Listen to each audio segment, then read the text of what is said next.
all my childhood life was spent living in a pub. I was around drunk people a lot. And so what that produced in me was this sort of level of high surveillance. I became quite aggressive. I think there's some parallels between aggression and grit and determination and discipline. I get banned by the FA for a year. Oh, so reasonably aggressive. Reasonably aggressive. Let's book a ticket, I want to get out of England. I have an opportunity to drop this side of me. You know, I'm not a lunatic. You know, if you can control it, if you can harness it, it can be for good, you know what I mean? I remember explicitly telling myself to say yes to everything for 12 months. I was white knuckling the whole ride, I would say. I have to make the most of this. And so my brain takes flight and I just blank. Change is confronting. For most of us, you have to enjoy food. You need to be empathetic with where you are and the progress that you're going to make. None of us can do it 100% of the time. I guess masculinity is, at 49, it's about being there for the family, being consistent, being a support 24/7. It's about showing up. You got me.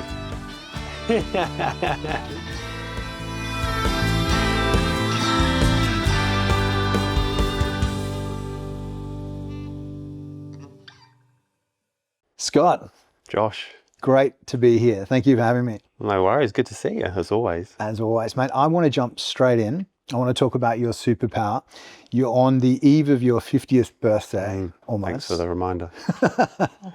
You are a co-founder of the Good Farm Shop with Matilda. You are a super engaged dad.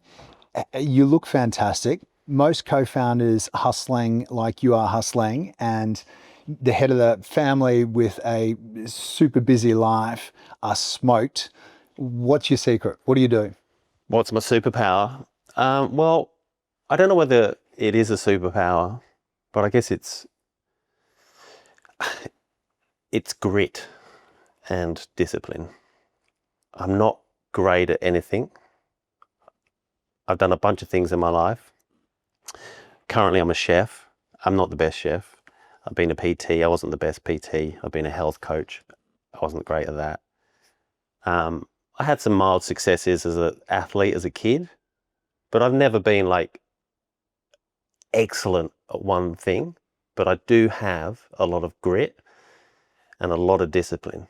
And I think that has served me greatly because, you know, with anything, whatever the challenge is, whether it's work, personal, financial, exercise, like there comes a time where it gets a bit of a challenge, it gets a bit gnarly.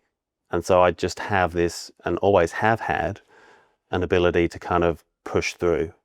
And I can only describe that as grit and, yeah, discipline. I have a lot of discipline, I guess.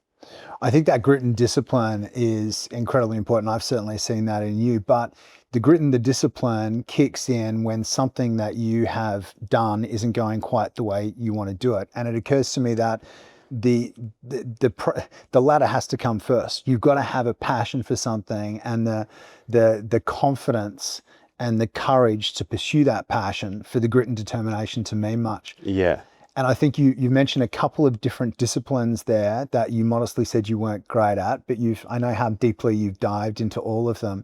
You've connected a bunch of dots over the course of your career to create different business opportunities. And I want to dive into that. But first of all, I want to go a little bit further back because I think the grit and determination that you have identified as your superpower, to me, that often comes from childhood experiences and the way that we assume identity over the course of our early years. How we feel about ourselves and how we want to turn up is often the byproduct of childhood experience. Tell me a little bit about your childhood in the UK. Where did you grow up? What was it like for Scott as a young guy? So yeah, I grew up in the UK. My mum and dad ran pubs and they did that for, you know, close to 40 years. So we had a couple of pubs in Camden, in North London, and then we moved just outside of London, Letchworth, Bedford, and then our last pub was in Norfolk. So all my childhood life until I moved here at the age of 23 was spent living in a pub, bar a few years that I was at uni.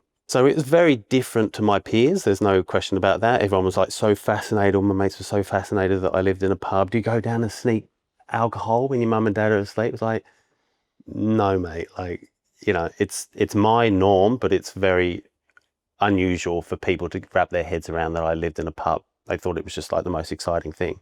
But it meant that I was around drunk people a lot.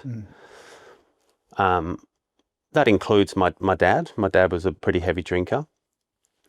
But sometimes I'd get home from school and there'd be a lock-in from the lunchtime session and people were hammered, right? So you're just off the bus from school, you got your school bag and you're walking through the pub and the bar and people are just like so pissed, and people on that level are very unpredictable.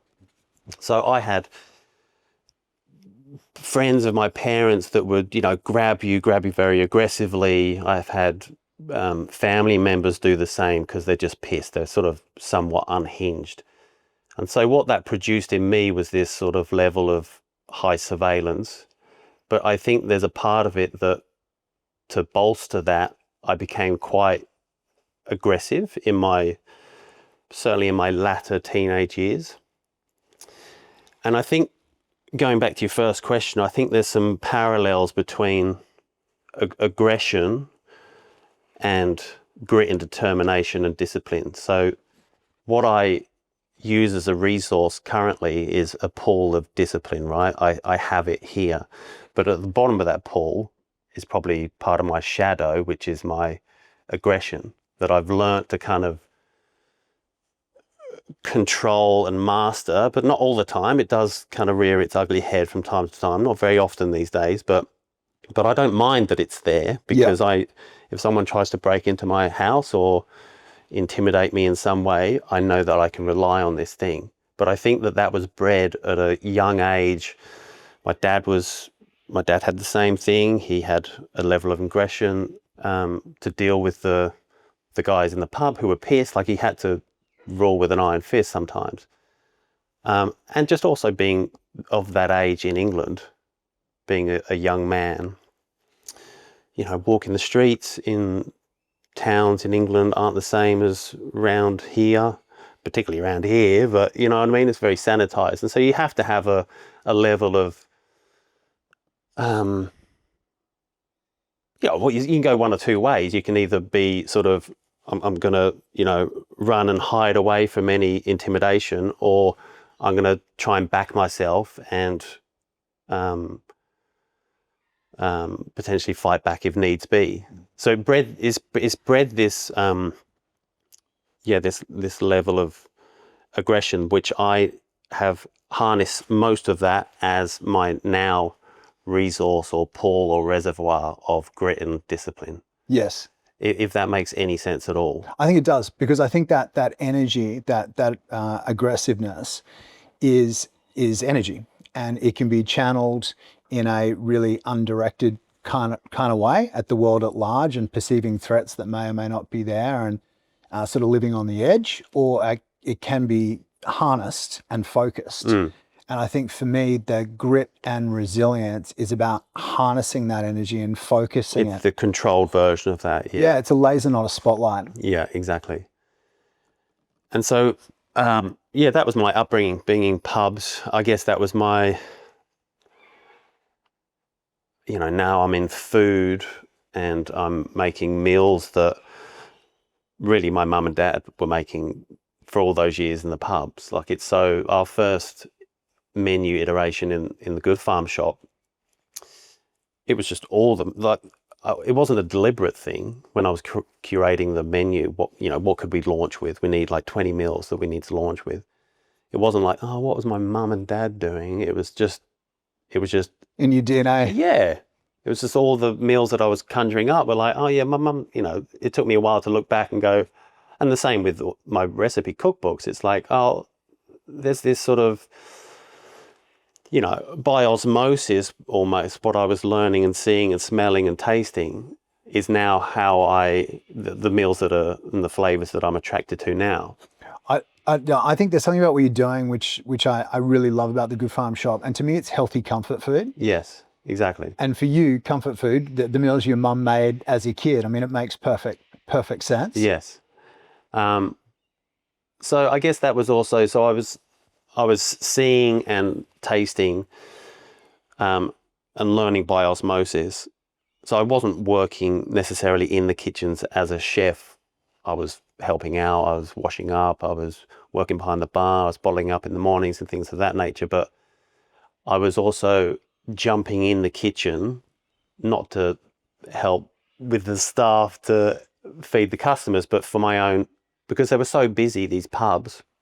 And so if I wanted my evening meal, I had one of two choices, really. I could either write, this was before iPads and digitized sort of, I would either write my choice in the pad in the kitchen and wait the 45 minutes for my meal to come upstairs, or I would jump in and annoy the shit out of the chefs and make it myself. Take over the grill. So, and also when I got home from school, often, well, not often, this was 100% of the time, my mum and dad would be resting, because this was in an era before 24-hour licensing laws, and so you had to close at 3 and you could only reopen at 6. And so in that period, my dad would go to bed, my mum would be asleep on the lounge having a snooze. So by the time I'm getting home from school at whatever, 4 o'clock, I had to sort of tiptoe around, but I was also hungry, so I'd just jump in the kitchen and make something. What age are we now? What sort of age? Well, when I'm thinking about this story, I'm thinking my time in a pub called the Swan at Bedford. So that was from the age of 6 to 15. So I'd be jumping in and making whatever concoction I wanted, because I had this abundance of fresh produce in the fridge and the pantry. And so it was kind of a very privileged situation to be in. Yeah. You know, to have all that stock to kind of dabble with, you know, like, and probably food that might not necessarily, my packed lunches were very different to, which is not what I wanted as a kid. Like, I had pate sandwiches, prawn sandwiches. They smelt different. I wanted the Marmite sandwiches like Billy had, you know what I mean? I was going to say Marmite, stroke Vegemite exactly. sandwich, yeah. So that was a bit tricky, but I guess that exposed my experience living in pubs, exposed me to some great things that have served me. I guess even the bad things have served me in the long term, but it exposed me to food, to cooking, to that sort of feedback loop of serving delicious food and pleasing, and, you know, the enticing of customers to your restaurant or to your website for food, and getting that great feedback. So that was something that I witnessed with my mum and dad. But it also meant that I'm around drunk people a lot, yes. Which has meant for me now at the age of 50 that I don't love being around drunk people. Even if I've had a couple of drinks, I get my surveillance goes up. I get, okay, where's the drunk guy? Who's he with? Where's the nearest fire exit? You know, like, where's my wife? Where are my kids? You know, I'd stop being in the moment, and it's quite. So this is something I want to dig in on a little bit, because I think the experience of growing up in a pub and a hospitality establishment that is busy and relatively diverse, as English pubs are, that is serving a bunch of different customers at various states of intoxication, learning what a kitchen looks like, learning what cooking for yourself looks like, all real positives in that. But it occurs to me that the need for you to learn to read a room and monitor conflict in an unpredictable environment at a young age has clearly had an impact. And I wonder, as you have got older and matured and become a father yourself, what part of that edge continues to serve you in the grit and resilience piece, for example, and what part of you had to unlearn to become the man that you are today? Well, What part did I have to unlearn?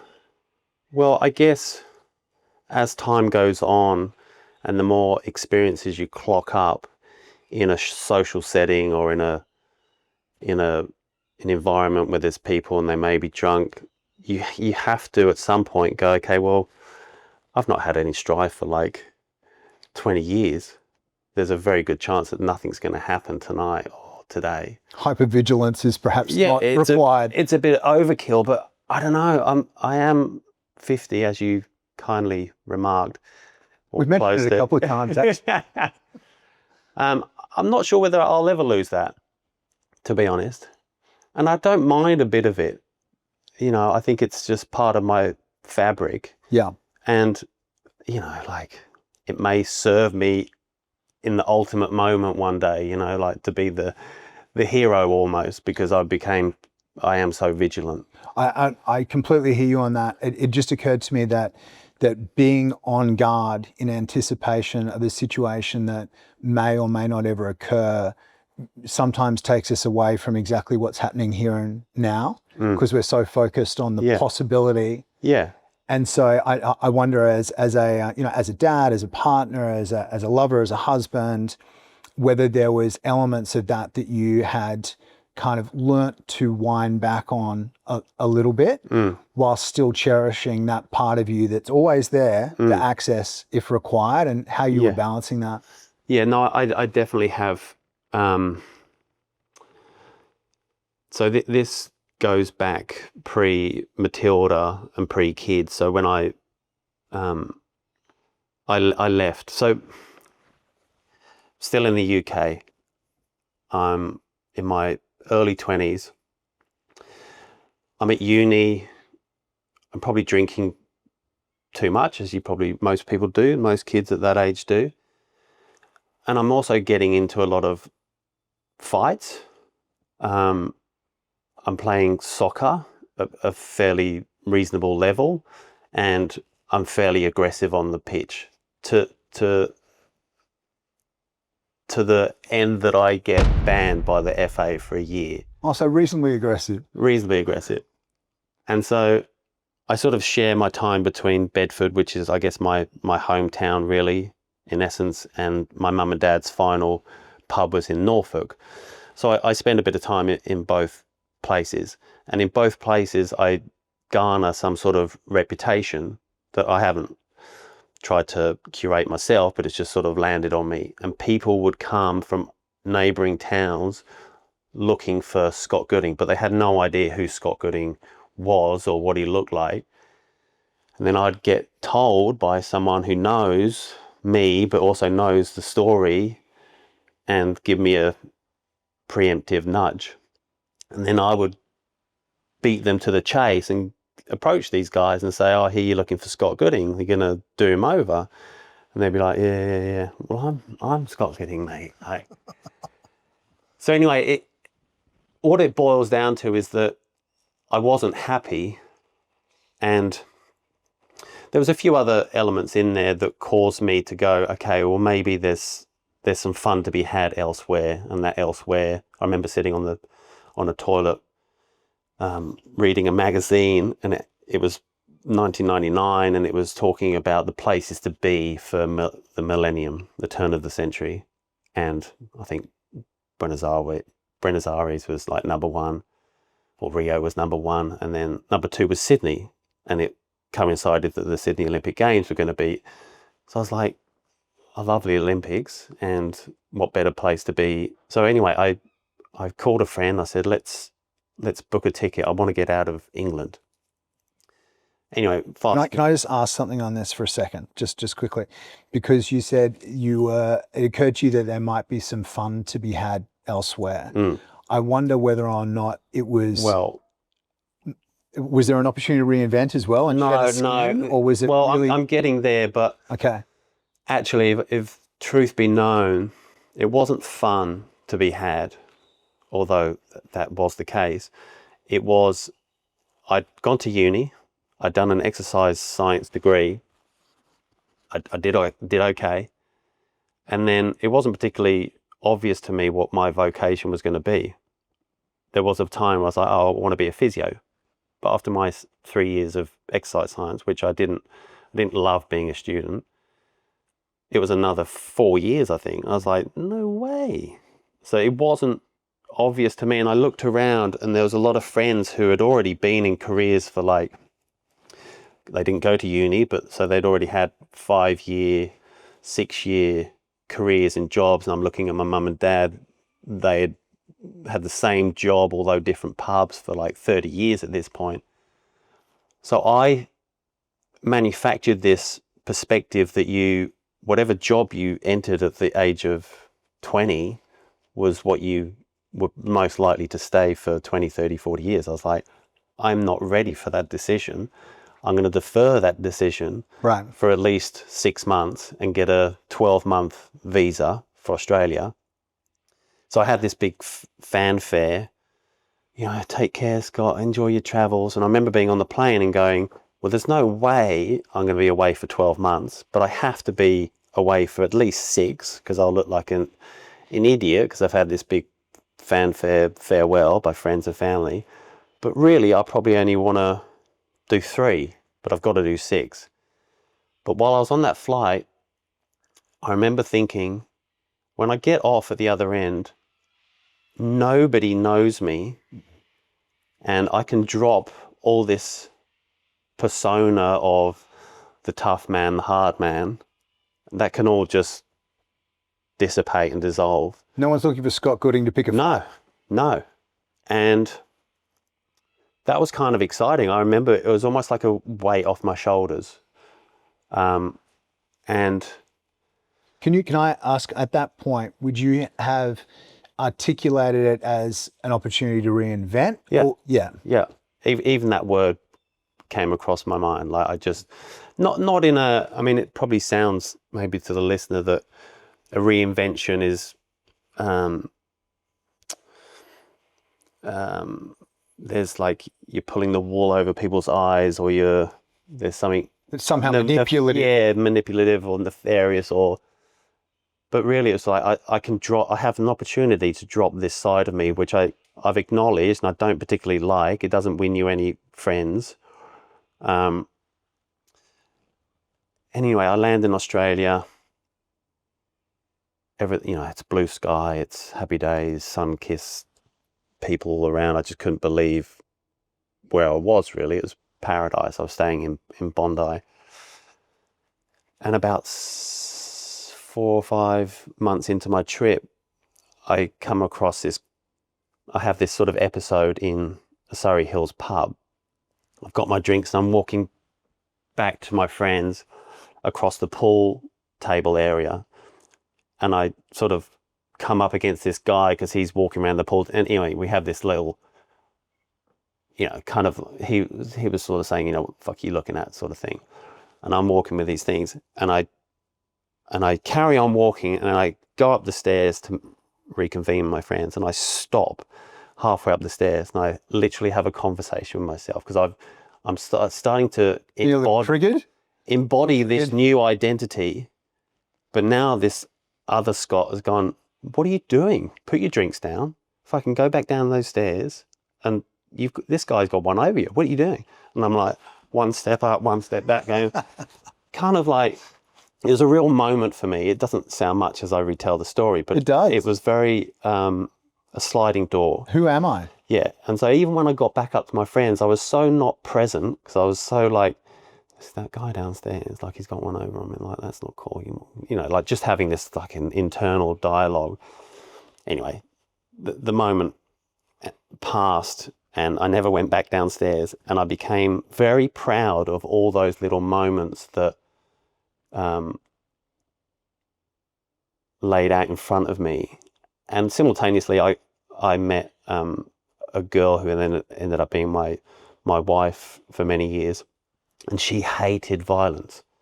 She hated aggression. So this played into this new persona. It's like, well, that's me. That's the new me, and so I have learned, to answer your question, if I remember correctly what your question was, I have learned to kind of harness it in many ways. And I don't want this podcast to well, it's kind of turned into this thing about, I'm not a lunatic. I'm not, you know what I mean? I'm not like some aggro, but going back to that first question of where my grit, possibly the genesis of it, was my childhood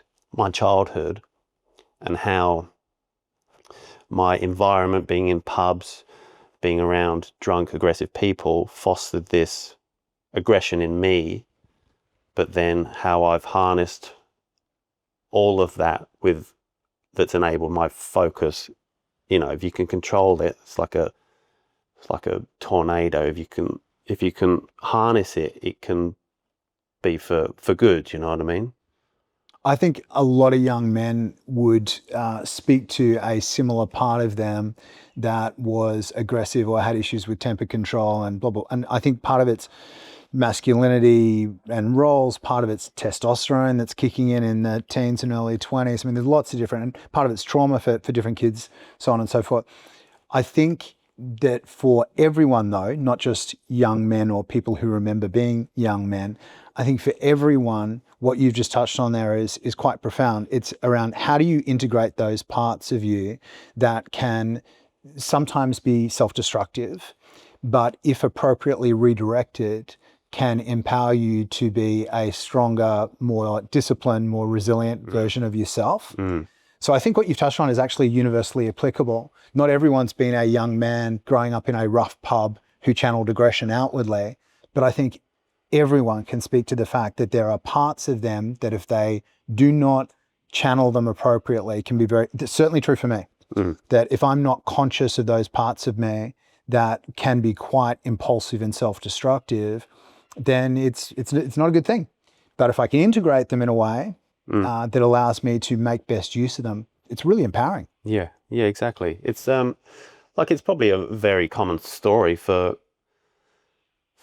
most adolescent young males, you know what I mean? Like they get a surge of testosterone, and so how do you, you might not have the skills and the experience and knowledge of how to control that, and that takes time probably, unless you're super self-aware, which most males at 16, 17, yeah. So we're in Sydney, you have sort of found your feet, you shed a skin, and you're quite conscious of that. Shed a skin, that's good. And you're seeing opportunity all around you, not just in terms of your own evolution, but also in terms of where you might take yourself professionally. And I'm interested because, you started PTing, personal training, at Bondi Beach, and give me a sense of how that came about, but then specifically how you started to think about personal training and your history, making your own meals and understanding nutrition, well, understanding to a certain level, at least nutrition, but certainly food. I'm interested in those points. How did it start? How did it start? Well, it was pretty, it was a pretty clunky, unconventional entry really. So I've got this, certificate that says I've done exercise science. I get to Australia, I do nothing with that for the first 12 months. Traveling around, I'm having a lot of fun. I meet my then girlfriend to become wife, now ex-wife, and we start a life together. But in those early days, I don't have permission to work. So I'm looking for cash in hand work. And so I'm working on building sites and construction sites and all things like that. Anyway, I land a job with a waterproofing firm. And so I worked for them for a number of years, even beyond when I'm got my PR or my temporary residency, and then later my PR. So I'm able to potentially use my degree and sort of capitalize on that, but I'm still working for a waterproofing company. Then one day I'm digging a trench, and it's probably day 3 of digging this trench, and my back, there's an audible pop. And I oh, that doesn't feel great. Anyway, like a lunatic, I carry on working, and I get in my car and I drive to Bondi Junction. I leave my car for my wife to drive home, and I attempt to run, which was a normal thing for me. And I could hardly walk but I still tried to run like an idiot. So every step was just making it worse. Anyway, this back injury was diagnosed as a ruptured disc. So that was the start of like a 7-year phase in my life, which was, I don't wish it upon anyone to have a chronic pain, suffer from chronic pain, wherever the source of the pain is. I then, because I was so physical, training, running, that was kind of, my identity. Yeah. Now I can't do anything. Yeah. So I get very depressed. My mood gets altered. I'm not, I walk into a room, I'm not present. I just look for, okay, what type of chairs are they? The stalls, there's no backs to the stalls. Like, is it a cushion? Like, just dominate your thinking. You come off your own tracks of life. You're now derailed because this is not what you had planned for yourself. And so that was my mode for about 7 years. So jumping back a little bit, I couldn't then work for this waterproofing company. Yeah. I physically couldn't. Yeah. So I went on compo. And part of this compo arrangement... Workers' compensation. Yes. Part of that arrangement is that you get a careers officer. So you sit down with this person. Anyway, he's walking through my past experiences and levels of qualifications. And he's like, he made me feel pretty stupid, actually. It was quite funny. He was like, mate, you've got a exercise science degree here. What are you doing here, and why aren't you using it? I was like, oh, well, why are you digging trenches? Yeah, well, it's just the way it's all fallen. And he said, well, you've got to be a PT. And I was like, yes, that makes sense on paper, but the thought of me being a PT, anyway. So too many years had passed for me to just get my license and go and instruct people. So I had to do my Cert 3, which is going over very rudimentary stuff. I then did my Cert 4, and I ended up doing something, an exercise science, exercise specialist diploma or something of that nature. So I became super overqualified to be a PT. But I guess there's a lot of fears around telling people what to do. So I just needed to arm myself with as much knowledge as I could. So that was 2005 that I had my first client, and I inherited, there was this English guy that was moving back to England, and he was a PT, and somehow we met, and he said, you can have my client list. Oh, fantastic. And it wasn't exhaustive, but it was 12 clients from the get-go. Great. I had a panic attack the night before. I just didn't know I was having a panic attack. The thought of, projecting myself from where I was then to like 6 a.m. in the morning, the next morning, having a husband and wife, and then telling them what to do was just so confronting for me that I span out of control. Wow. Because then I would have all these like contingency, well, what if he turns up and he sprained his ankle? What if she turns up and she's pregnant? So it wasn't as simple as, okay, well, we need to do these exercises in this manner. I would so overthink it. So anyway, that was my onboarding to PT, that I had these. And so for the first 2 years, maybe more, I pretty much hated it. Right. Because I'm telling people what to do, and that's not my nature. And was it continuing to produce that kind of anxiety? Did that subside over time? It did. It started to soften a little bit because, repetition, sure. You sort of get used to it and more familiar with that role that you're playing. To, fast forward the end of my PT career, it wasn't even a thing. Yeah.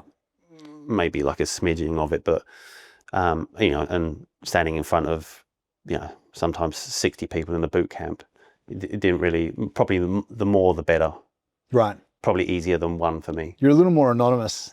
It feels more. Yes. Yeah. Yeah. And the energy that a large group creates takes the onus off you to create that energy. Right. And so there's all this in-house competition that occurs. And so it kind of like takes care of itself. Right. In many ways. I didn't mind the boot camp stuff. So that's 2005 that I start. I acknowledge in 2010, 11, where I've started to like soften into my new role. I don't hate it anymore. I'm starting to pick up new clients. I'm making a living from it. I'm doing okay. But I acknowledge that there's a ceiling as to how much I can earn. And I start to look around, and this prominent name comes up, Michelle Bridges, which I'm sure we're all familiar with. In Australia, yes. Australia, yeah. And so she's carved out this program that, now in 2025 is just so commonplace, we don't even think about it. But back then, having an online program was kind of pretty novel. It was an online body transformation program. Yeah, it was a 12-week. One of the first. Yeah. And I just thought, right, so she's not doing one-on-ones, and each hour that she allocates is only to that one person, and so you're limited, right? Yeah. So she can leverage her time. She was able to get into homes all around Australia. There was no, it wasn't limited to how many people you can attract to your specific location. Yes. She was just like Dubbo, Alice, WA, whatever. They didn't really matter. There was no barrier. And I was like, I want some of that. I want to, as a PT in Bondi, you've got a lot of competition, and some of those are way better than you, and they've got better equipment. But really, you're just talking to Bondi, maybe Tamarama, Bronte, Bondi Junction. So, yeah. There's a ceiling. Your total addressable market is defined by geography. Yeah, because you're training at 6, 7. You're not going to get people going to drive much more than 5Ks, I don't reckon. Anyway, I guess there's something in me that goes, I want to be bigger. I want to garner more revenue, really. Not that I'm particularly driven by money, but there was something that I wanted to break through that ceiling, but I didn't know how. So I went and spoke to a PR company in Surrey Hills, and I sat down with them, and I said, look, I have this situation that I have a PT business, but kind of just what I explained to you. And they said, oh, well, we can help you with that. We can get you in front of, we'll get you on daytime TV, and maybe some of those early morning breakfast shows, and maybe some radio, maybe writing for some columns. I was like, great. Yeah, I can do that. And they were like, well, that'll be like $3,500 a month or something like that. And I was like, I'm a PT in Bondi, like, I can't afford that. So that was well and truly put on the back burner. And then around this time, I befriended a guy in Bondi who was the same, he's a PT like me, who worked in the same park. And I explained to him what my ambition was, to break through this ceiling of kind of like what Michelle Bridges has done, but maybe let's not mirror that. And he was like, I want some of that. I'm on board. Maybe we can work together.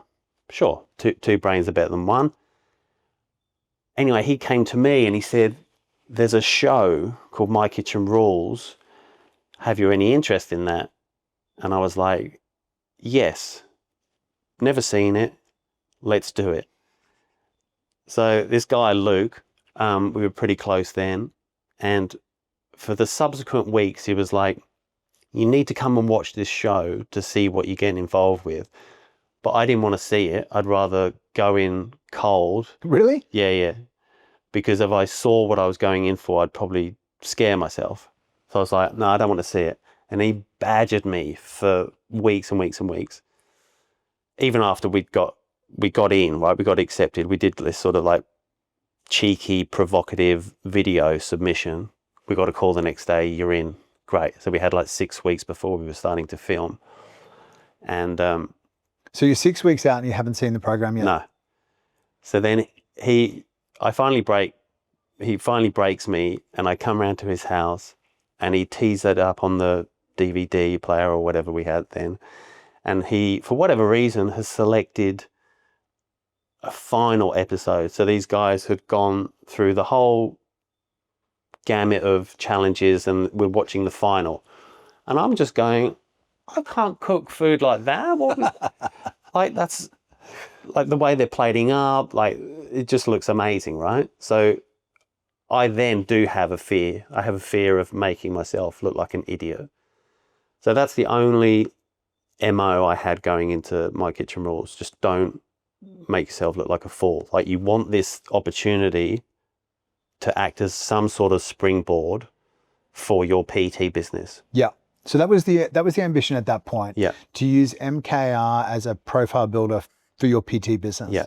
And it was, I didn't know what that amplification was going to be. I didn't know how big the show was. I didn't know how well we were going to go. So I didn't know how all that would translate at the end of the day. Yeah.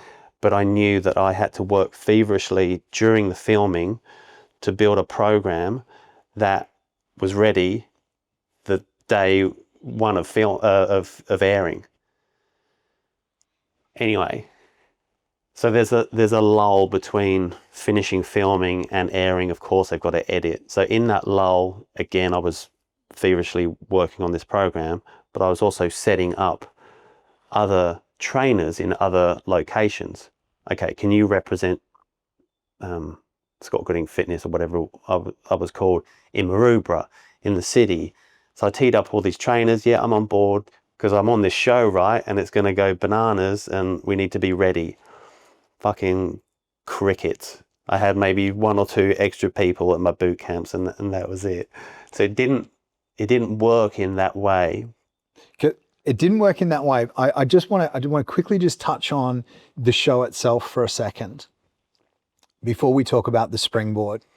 So what did you, I'm really interested in understanding what you learn about what has ultimately become your craft. The pressure, the time pressure, the pressure of an audience, the pressure of renowned judges scrutinizing your work in a very public way.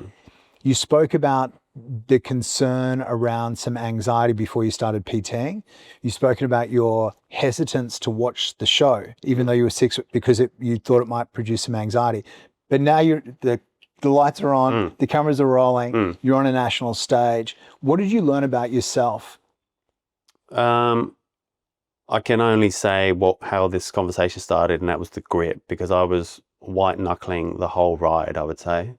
There was some like moments sprinkled in there. We had a bit of fun, with there's a lot of travel, saw parts of Australia that you wouldn't ordinarily.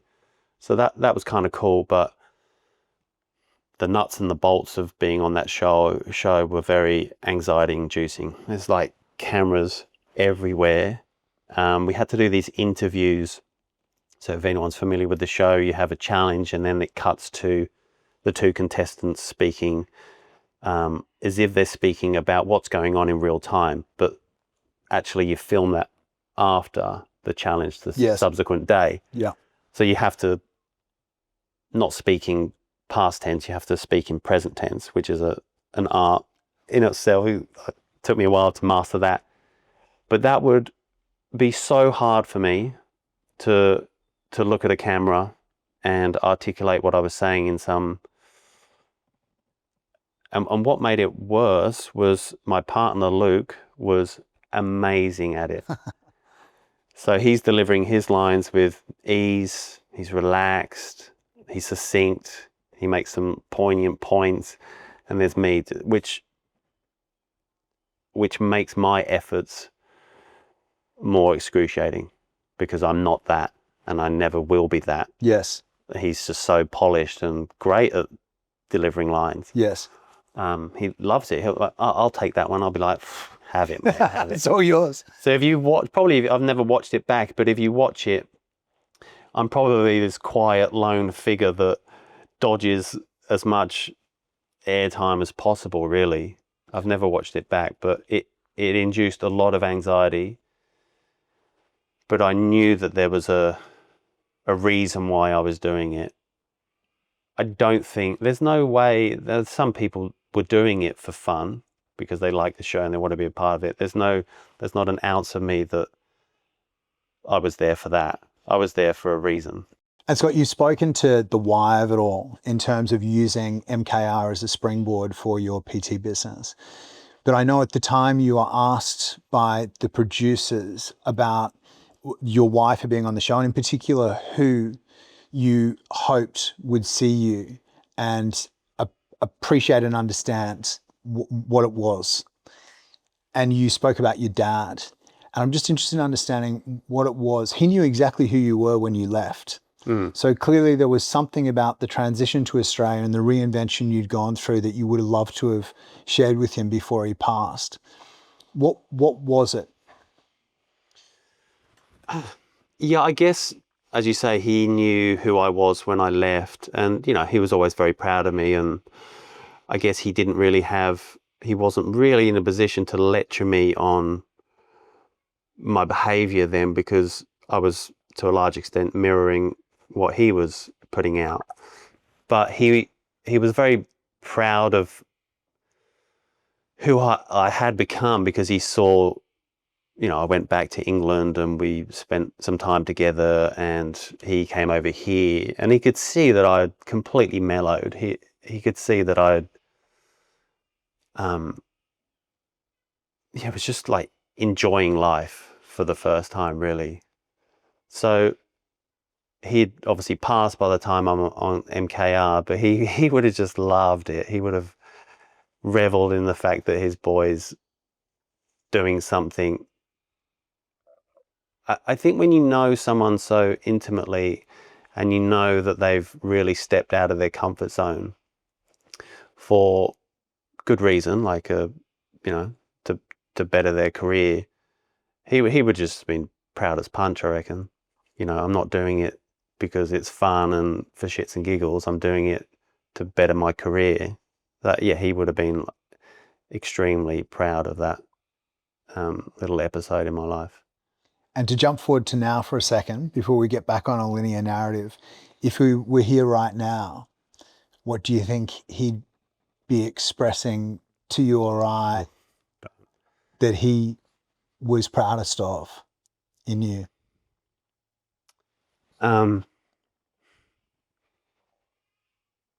I don't think we were very close, and I don't think he could be any more proud, to be honest. We loved each other dearly, and for him to see the type of life that I have,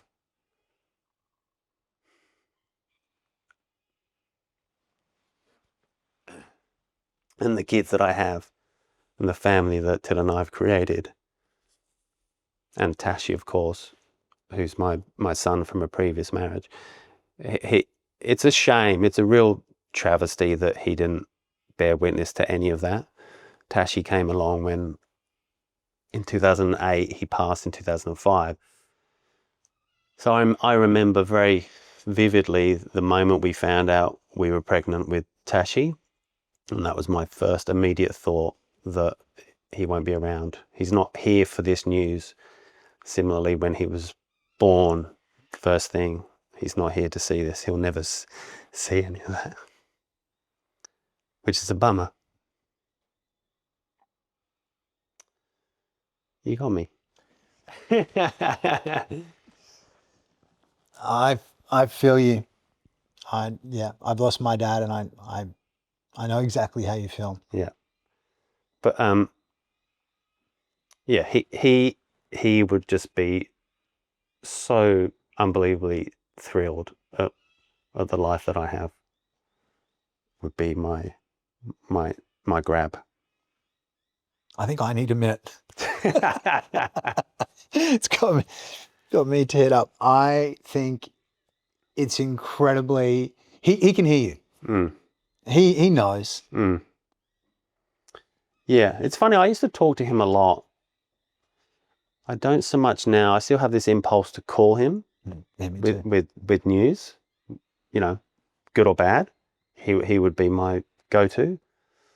So I still have that impulse. It's like a split second, oh no, yep, that's not going to be the case today. But yeah, for the first few years I used to speak to him, but I for whatever reason, I don't anymore. It's funny, on a complete tangent, going back to my I mean, maybe this is through line for this podcast, but my discipline and my grit, when I ever used to train, I used to say to myself, so this is when he was still alive, I've got to do X number of repetitions or my dad will die. Wow. Because I'm like, That's a serious, it that's a would serious make sure you motivator. got to that. That's gun to the head motivation. Yeah. Yeah. There's no way I'm not getting 15 pull-ups or 10 push-ups, whatever it is. I'm going to, that's a weird insight into my... Extraordinary.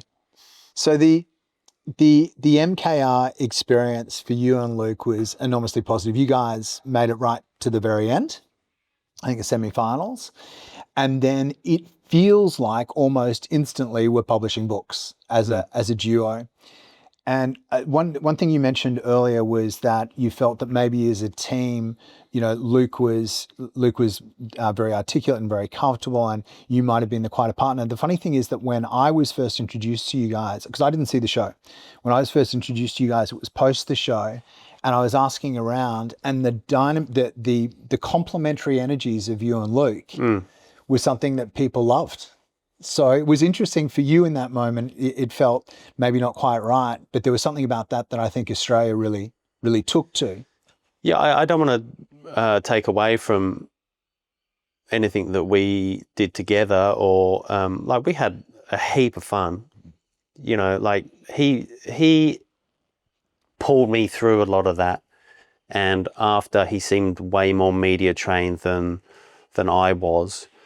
And he's very ambitious, and so he was a good buddy for those reasons, and obviously he was the genesis of why we went on the show in the first place. It was him sort of first of all coming on board with my ambition to break through this ceiling in Bondi as a trainer, but yeah, it was him, and he made this little video. It was his idea to make the video that really helped our audition. So just before we leave MKR, I just would love to understand if you were thinking back to that time and everything that occurred, you know, as a kid and your teens in the UK that you've spoken to, the transition to Australia, the opportunity for Reinvention. You're now on national TV. I mean, it's been quite an ascent since arriving unsure quite how long you're going to stay and digging trenches. You've now got a national platform. You formed a great friendship, personal and professional, with Luke Hines, and you are about to consider a whole bunch of opportunities on the other side of the program. What, if you had to go back and think about it, if you had to place yourself back there, what do you think changed in you specifically through the MKR experience? Well, I guess it proved to me that I can fly completely in the face of what my innate response would be. So my innate response to a camera, a microphone, a cameraman is to go, I'm out of here. But for 6 months I went, all right, let's do it. And so it proved to me that I guess I was breaking through self-limiting beliefs in many ways. And as I came off the show again to capitalize on any opportunities and to springboard, make the most of this, because there's no sense in doing all that and then not making the most of it. I remember explicitly telling myself to say yes to everything for 12 months. So for that first 12 months, I went to every event, every premiere, and I'm walking into rooms where I don't know anyone, but a lot of them knew me because of the show. The show was hugely popular back then. I think it rated #1. So there's all of a sudden walking through Westfield, people know who you are, which is kind of pretty alien. So I guess that gave me my first insight into the whole experience, and then wrapping that up, it illuminated that, oh, okay, I can work around all these inhibitions that I have. My own innate personality and the self-limiting beliefs, I can work past that and around that and through that. And so those early opportunities, so it's kind of a spin out, right? You're on this reality show and it's hugely popular and you're on it for long enough that you get enough eyeballs on you. And throughout that, I have a message, and it's around health and eating well. And they don't allow me to talk about paleo, but that's what we were on the show to advocate for. And then for years after, you get asked to speak to, you know, can you come and speak here? Can you come and speak there? Can you jump on this? Not really podcasts back then, but there was lots of public speaking opportunities.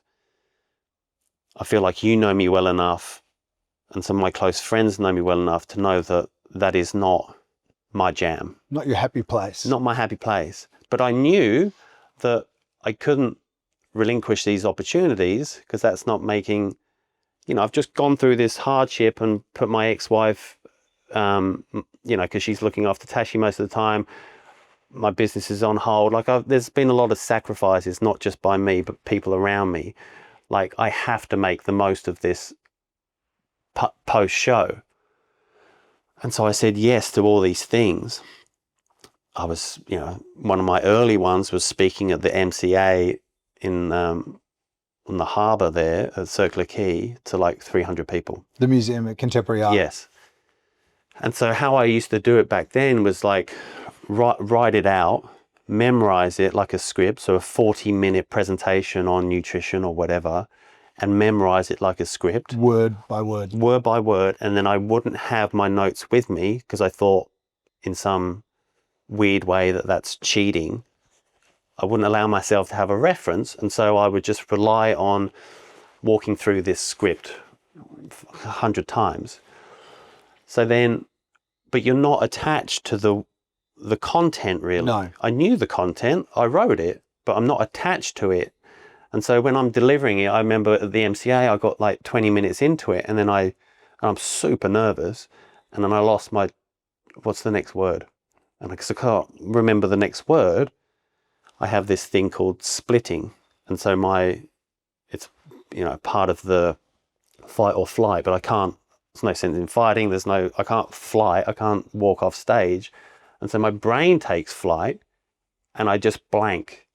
And I don't know what I've said up until this point. I don't really know why I'm standing up here and why all these people are looking at me, and it's terrifying. And everyone's just like probably feeling very sorry for me. And I might have been able to dig myself out at that point, but Luke looks across the stage and he sees that, oh God, he's in a world of horror here, and he jumps in and he picks up kind of where he left off the 20 minutes before I started, which is kind of the worst thing that could happen because he's super polished, even though he's ad-libbing now. He's great, but I'm just standing at the side of the stage next to him, feeling like a real dullard, you know, like. But that was a blessing because I just went, I never want that to happen again. So I went and had a few sessions with a performance coach, which, you know, was didn't not help, but I don't think that was the lever. I went and had kinesiology, which, you know, like is a bit considered a little bit woo-woo, and I'm not really sure how it all works or but something worked, and they traced this splitting effect to a moment in my childhood, which completely makes sense. And I remember that moment incredibly well. And it explains why I've had it subsequent in moments of confrontation or fear or anxiety. What was the moment? In my childhood. So we were living in a pub in Bedford. And so I must have been like 13, around that age. And naively, I thought that, going back to what I was saying about when I got home, my mum and dad were asleep. So I'm kind of like at a loose end. I can't make too much noise. but they're upstairs. So I often spend my time downstairs where the bars are. And in the public bar, there's two, we call them fruit machines, but they were pokies. So I used to I didn't have any money. Gambling machines, poker machines. Yeah. So I used to, no sale on the till, take coins out of the till and play the fruit machines in a bid to win money, but you don't. That's the secret. Yeah. Just so you know, kid. Gambling doesn't work. Yeah. No. And so I worked out an easier way to win money. I would just go to the safe in the office and take coins out of every bag. And then that became notes, and it became da da da. I think there's another word for that. I'm not sure it's winning. And so that continued for like probably a year and a half on a daily basis. So I naively thought that I was stealing from the brewery, but really the checks and balances didn't add up for my mum and dad when they're reconciling the accounts. And so they were getting a lot of heat from the brewery. My dad put two and two together and realized, oh, he gets £5 a week pocket money and he works for us a few evenings a week, but he's got the best BMX in all the county. Why does he have a Rolex? Yeah. So he came into my bedroom one Sunday night and flicked on the light. I was asleep, flicked on the light. My mum stood in the doorway and he said, "You've been stealing, haven't you, son?" And at that moment, I completely blanked. I don't know why he's standing above me. He says, you don't even care. You're not even crying. And he slaps me really hard around the face, which just amplifies my splitting. I'm not going to come back in at that point. So I still don't know why I'm getting slapped. I don't know why you're standing above me. Complete like disassociation. And so that sort of, and I would have that again if ever my wife and I, my ex-wife, got into a bit of a ding-dong. As it escalated and the intensity escalated, I would split. And so she's waiting for me to respond, and I'd be like, why am I here? Aren't you going to say anything? And I'd be like, I don't know why we're here. I know we're standing opposite each other and we're probably in an argument, but I don't know what we're arguing about. Wow. Until years later, I was like, when that happens, it's because I don't know what has preceded that. I don't know what's going on, but I've blanked. And like, she was very sympathetic when that ever would happen. She'd be like, are you having that? I'd be like, yep. She'd go, okay, well, I just said you're an arsehole. And yeah, she was pretty cool about that. But anyway, it happened at the MCA, and I was like, I don't want that to ever happen again. If I'm going to make some sort of, I wasn't forecasting too far ahead, but if I'm going to make some sort of career in this new world, I'm going to have to public speak or look at a camera. And so I'm going to have to overcome this. Mm. And so tracing back that original spark for that splitting effect, a little bit of, but really it was the repetition. So years of like getting up in front of people to the point where I'd have more anxiety if it was half a dozen people than 600 people. I'd be like, great, 600 people. That's easier for me than 6 people. And that repetition, yes, it occurs to me that the grit and resilience that is a bit of a through line in terms of this conversation so far. You can always do another repetition if you've got that grit and resilience. Yeah, it does get better and better over time. Yeah, there came a point that I was sort of years into this stuff. By this time I'm with Teal, and I remember doing a thought experiment, because I used to get anxious, if I've got an event that I've got to talk at on a Thursday, I'm thinking about it on Monday, the anxiety starts to build. Tuesday, Wednesday, it's like I can't really think about anything other than the event tomorrow. Thursday, fucking write off, you know what I mean? Like, there's no way and then an hour before, like, I'm there, like, it builds and builds and builds. And then I do the thing and it's invariably goes pretty okay. So I did this thought experiment one time. I was talking at an event in Manly and I was like, I'm going to override this mechanism. I'm not going to get nervous. I've spoken about this thing dozens of times for years. I know my content. I'm not I'm not memorizing my script anymore. I might have a few notes. I've learned there's a better way of doing it. I'm going to override. As soon as any anxiety comes in about that talk on a Thursday, I'm just going to push it away. No need to be nervous. I've done it all before. Anyway, I'm not going to prep either. First time ever, I'm not going to prep. I know my content. I can do it. So I didn't do anything. I didn't prep. I didn't get nervous. Anxiety, I kept at bay, and I went on stage and it was shit. And it told me that I need that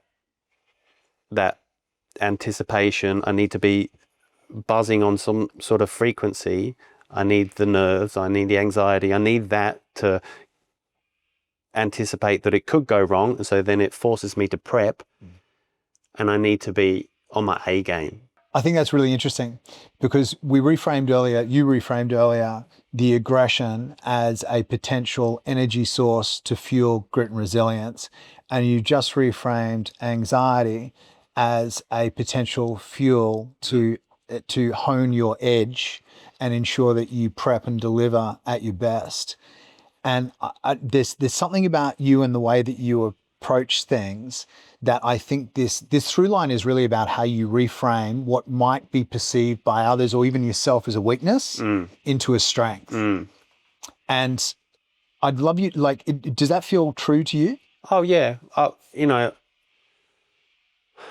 guess I've always had a level of anxiety that kind of like ebbs and flows, but there's always a baseline. I'm never like, Teal, my wife, not that she hasn't experienced anxiety, but it's not something that she contends with on a day-to-day basis. And the level that I'm contending with at the moment, not right at the moment, redlining at the moment, but most days it's very manageable. It's very normal. It's and it enables me to put one foot in front of the other. And I have dabbled with CBD, microdosing, psilocybin. Yes. And so what that does for me is that, it probably puts me in a lighter mood and a bunch of other things, but it actually turns down that level of agitation and call it whatever, but let's call it for now anxiety. And once that dials down, I'm less inclined to put one foot in front of the other, So I've learned through that dabbling that I don't want that. I don't want that dialed down version of Scott because once my gears are going, I'm quite productive and I can multitask and I can do a bunch of things. Not all well, but I can do a bunch of things. So if you dial that down, it all gets dialed down. Yeah. You can't have one and not the other. And in terms of who you were at that point in time, your advocacy for health and wellness was quite paleo focused. And then over time, you became quite interested in keto. One of the things I'm interested in speaking to is, how you have evolved as an individual and also how your thinking about health and wellness has evolved over time. Are your views around health and wellness today compared to back then, have they gone through a similar evolution to what we're talking about you personally? Yeah, well, what's quite interesting is that I had this event that happened to me that really fueled, was the jet fuel of my passion and my desire to spread this message about nutrition and anti-inflammation and an anti-inflammatory diet, I guess, call it paleo, whatever. And that's because going back to that back injury, I had that for 7 years. In that 8th year, I was turned on to a way of eating that lowered inflammation, right? So I'm looking at Lauren Cordain, Terry Walls. So these these well-respected scientists and doctors in the States were talking about a certain way of eating and how that promotes health and well-being. My girlfriend at the time, she was sort of a little bit ahead of me in terms of nutrition. And it's not like my nutrition was terrible, but I can look back now and go, okay, there's some holes in it that I can patch up, And so that's essentially what I did. So I'm living with this back injury. I start to clean up my diet, and whether it's just a coincidence and it's all down to the timing, or whether there's any gravitas to what was actually happening, but my back pain receded, my mobility improved, what I was able to do in terms of exercise, intensity, duration, all the rest of it, all those markers start to improve. So then I'm getting this feedback loop that, okay, I've cleaned up my diet and my back's fixing, to the point where 12 months later of this diet that I've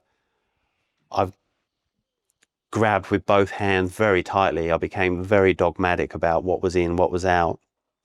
12 months later, I'm like, oh my God, I can squat again. I can deadlift. Yeah. And so that was the jet fuel for me to go, okay, guys, and of course, N equals 1. It was only me. There's not a randomized controlled trial. And I look back now and I'm like, look, maybe it was just coincidence. But at the time, and for 10 years, I was pretty convinced. Actually, it doesn't really matter where the genesis of that passion comes from. It was a good message to promote. But it was the evidence that I needed to promote it. And so, to answer your question, when I started in when I was embarking on that journey through health and nutrition, I was very dogmatic. There was firm parameters about what was in, what was out, because that's how there was no dodging it for me, discipline. There was no grey area. There was no cheat meals. There was none of that. I really embodied it. And so going through the show, that's how the voice that we carried through the show. Out of the show, we were wrote a bunch of books very quickly in the next sort of 3 or 4 years that were reasonably successful. And then Luke and I sort of went in our separate directions. I continued, as he did, to write books. And I guess they became, my last book that I co-authored with Teal, if you compare the two, there's lots of crossover.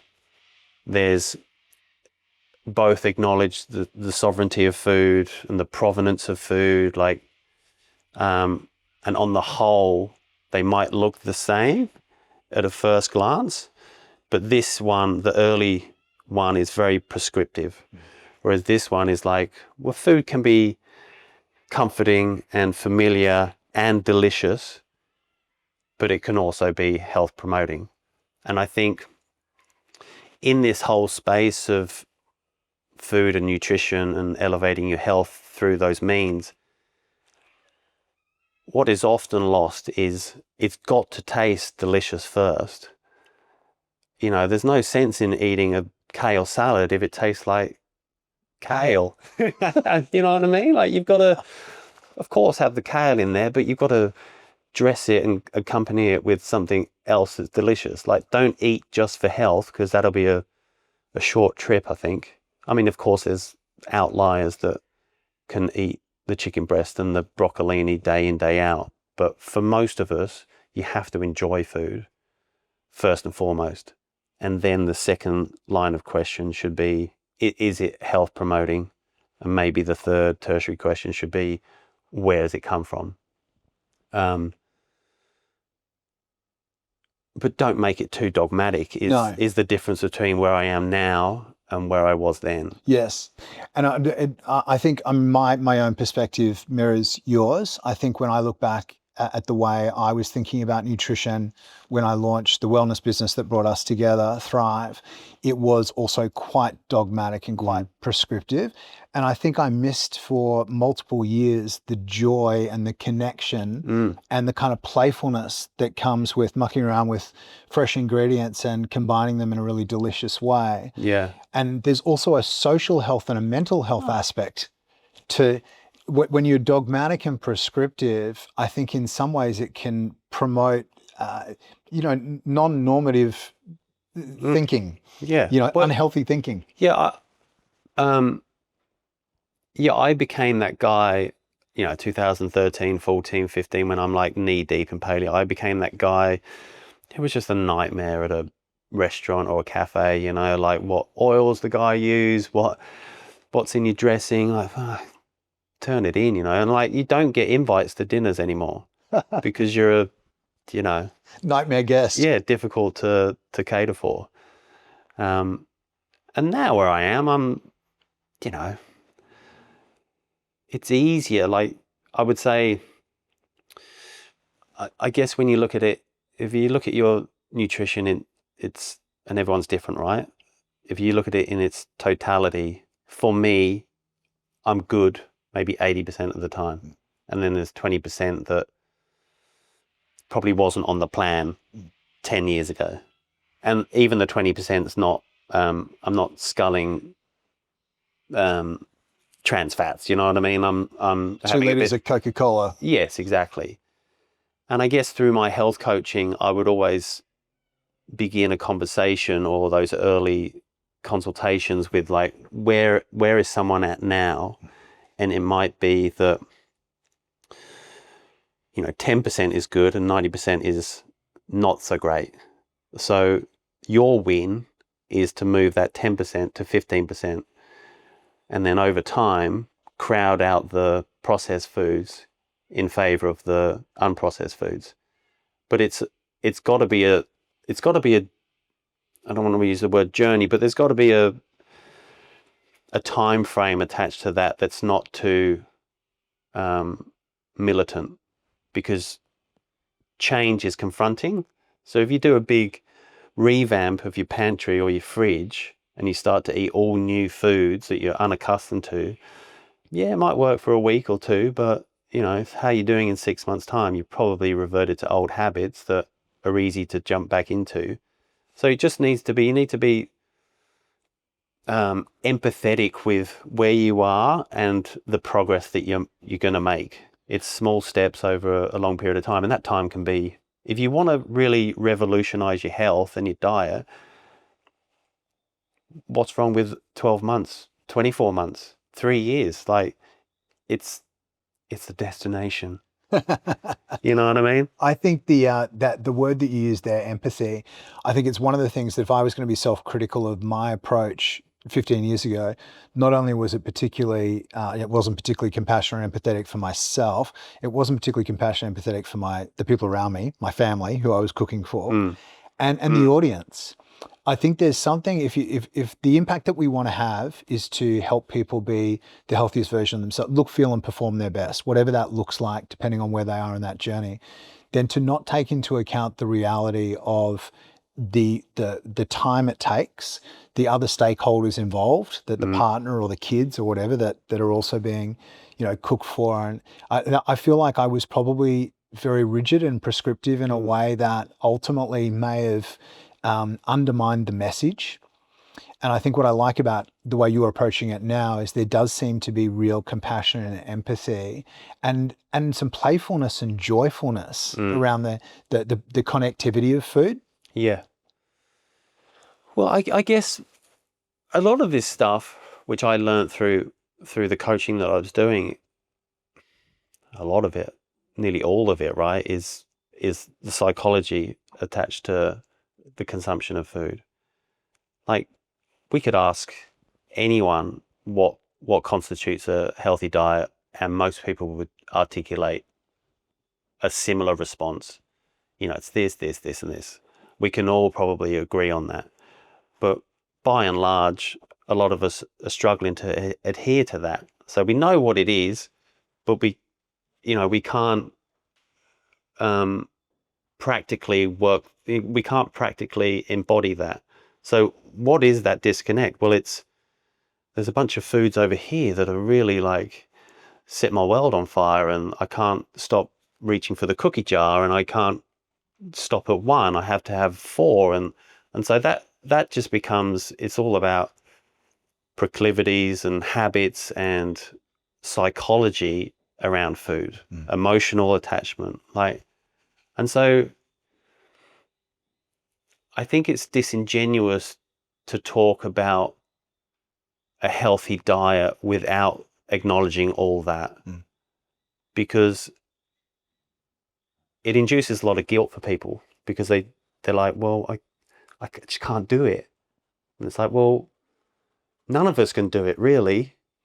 There's outliers, of course, but none of us can do it 100% of the time, 100% of the time. So have empathy for yourself, and just notch up the runs incrementally. Like, if 10% is from good, nutrient dense, unprocessed foods, what does 15 look like? You just kind of slowly push that, and maybe you only get to 50 and 50, you know what I mean? And like, but that's an improvement. Same with exercise. Like, the biggest benefit is from going from doing nothing to something, right? And that's where most people are at.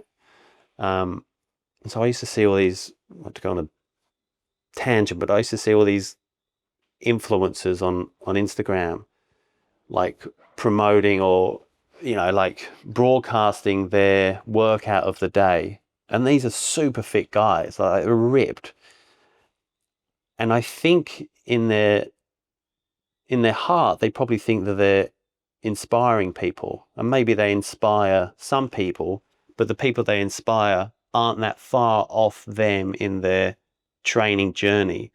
But the people that probably most need the help, there's a huge chasm between what they're promoting and what they're capable of.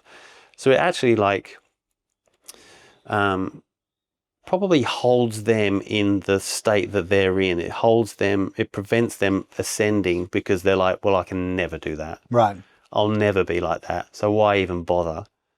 So it's what does the message look like to lift these guys that maybe have never exercised, don't know where to start, the gym is expensive or not accessible or intimidating.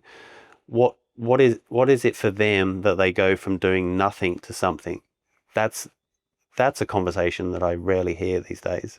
It's all about, maybe I follow the wrong people, but I actually years ago started to unfollow a lot of those people that I might like them personally, but I don't feel like it's just an indulgence. They're just promoting their own high functioning exercise regime, you know what I mean? Like, it doesn't really serve anyone.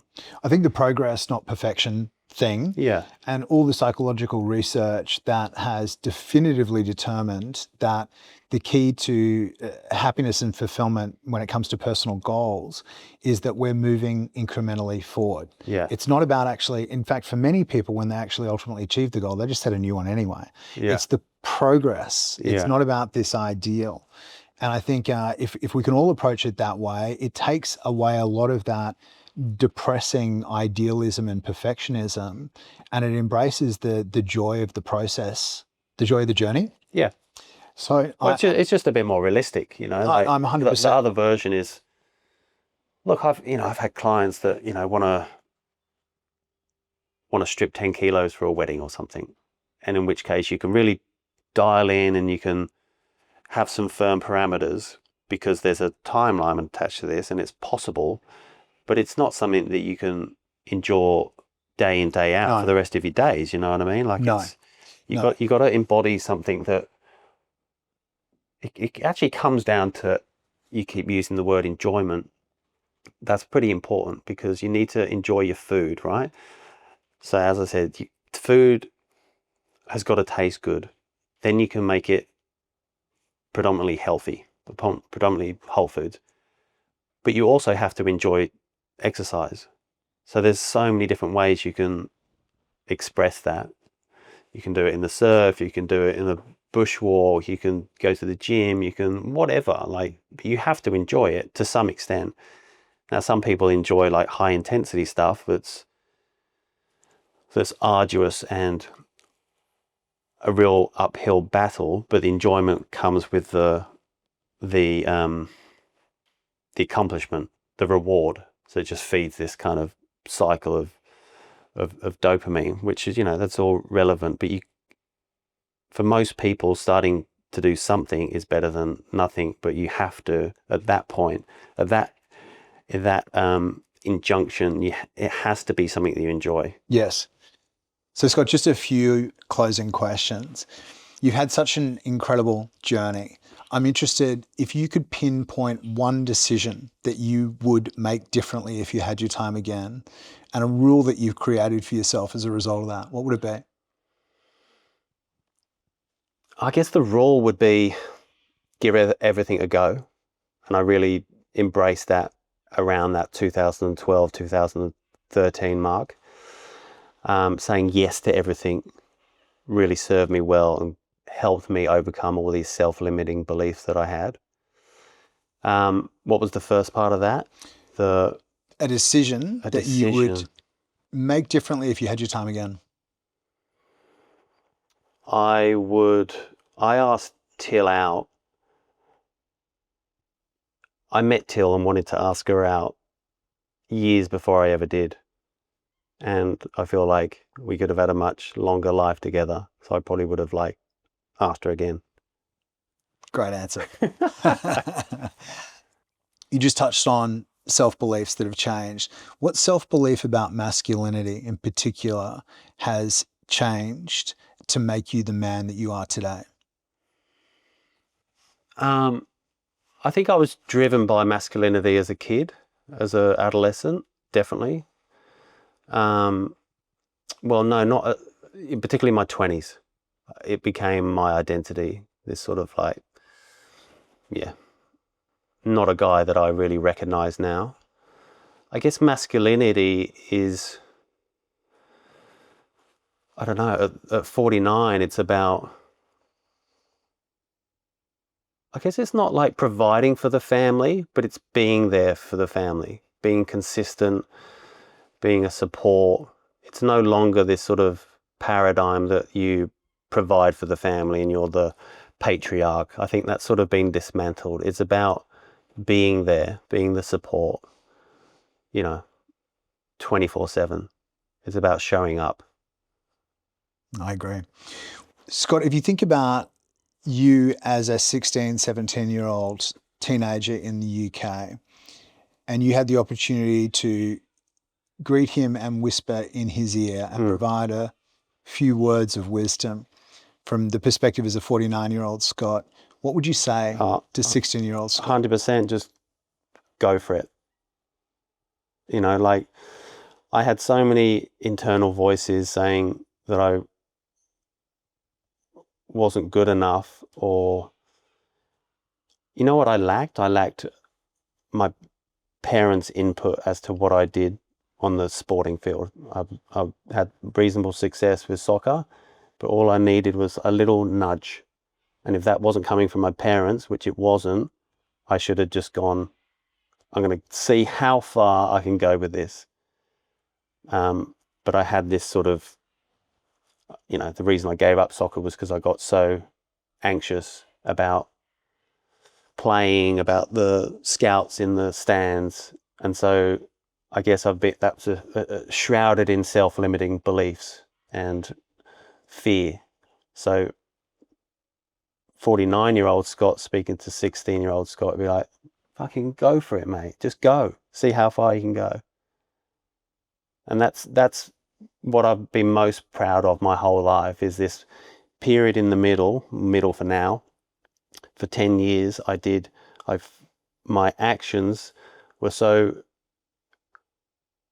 contra to what I actually felt. So what I mean is that I was doing things that my body was saying, don't do that. That's pretty intimidating, scary. And I was just going, no, I'm going to overcome this. And I went from being the worst public speaker. on the planet to being all right at it. And I'm so proud of that. Like I feel like I could probably do anything. That's awesome. Yeah. Thanks, Scott. Thank you, Josh. Thank you, mate. Thanks, guys.